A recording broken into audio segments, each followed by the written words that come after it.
Kasih karunia dan damai sejahtera dari Tuhan Allah Bapa kita dan dari anaknya Tuhan Yesus Kristus menyertai kamu sampai selamanya. Amin. Selamat pagi saudaraku, selamat beraktivitas. Mari kita dibimbing Tuhan melakukan semuanya itu dipandu firman-Nya dari 2 Timotius pasal 1, yaitu ayat 7. Tapi saya akan baca ayat 6 sampai dengan ayat 8. Demikianlah firman Tuhan. Karena itulah kuperingatkan engkau untuk mengobarkan karunia Allah yang ada padamu oleh penumpangan tanganku atasmu. Sebab Allah memberikan kepada kita bukan roh ketakutan, melainkan roh yang membangkitkan kekuatan, kasih, dan ketertiban. Jadi janganlah malu bersaksi tentang Tuhan kita, dan janganlah malu karena aku seorang hukuman karena Dia, melainkan ikutlah menderita bagi Injilnya oleh kekuatan Allah. Demikianlah firman Tuhan.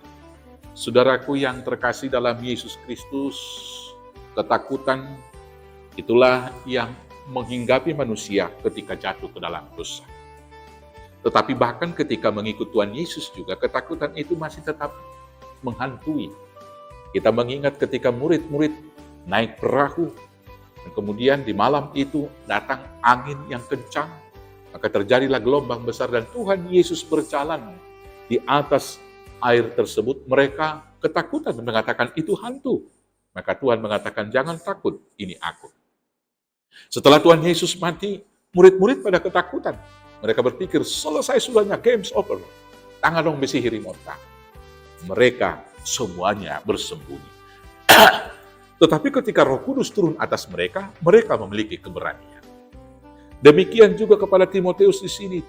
Paulus mengatakan kepada dia, supaya dia jangan takut untuk memberitakan Injil. Dan memang jelas-jelas dari awal juga Tuhan Yesus sudah mengatakan, aku mengutus kamu seperti domba ke tengah serigala. Bahwa ketika kita memberitakan Injil, kesulitan, tantangan, dan juga mungkin hambatan-hambatan, bahkan penganiayaan harus kita hadapi. Tapi dalam hal yang demikian ada juga janji yang indah dari Tuhan. Aku akan menyertai kamu senantiasa sampai kepada akhir zaman. Secara khusus dalam teks khotbah kita pada pagi ini, disinilah Rasul Paulus menasehati Timotius, anak rohani, anak didiknya di sini. Dia mengingatkan bahwa dia sudah menerima karunia dari Tuhan dengan penumpangan tangannya. Dan dalam penumpangan tangan itu, Tuhan memberikan roh kepadanya, yaitu membangkitkan kekuatan. Roh yang membangkitkan kasih, dan roh yang memberikan ketertiban di dalam kehidupan. Maka tidak perlu takut untuk bersaksi, karena Dia akan menyelamatkan kita dan menyertai kita. Saudara-saudaraku yang terkasih, mungkin karena alasan ada hambatan dari masyarakat, orang lebih banyak memilih diam sekarang ini, walaupun dia percaya kepada Tuhan, tapi ketakutan untuk bersaksi. Ada orang yang takut mungkin akan susah promosi jabatan, maka dia tidak bahkan menunjukkan jati diri sebagai orang Kristen. Hari ini firman Tuhan mengatakan, sebab Allah memberikan kepada kita bukan roh ketakutan, tetapi roh yang membangkitkan kekuatan. Maka mari kita dengan semangat dan kekuatan yang dari Tuhan, dengan semangat yang menyala-nyala, tetap menyaksikan bahwa Yesus adalah juru selamat satu-satunya.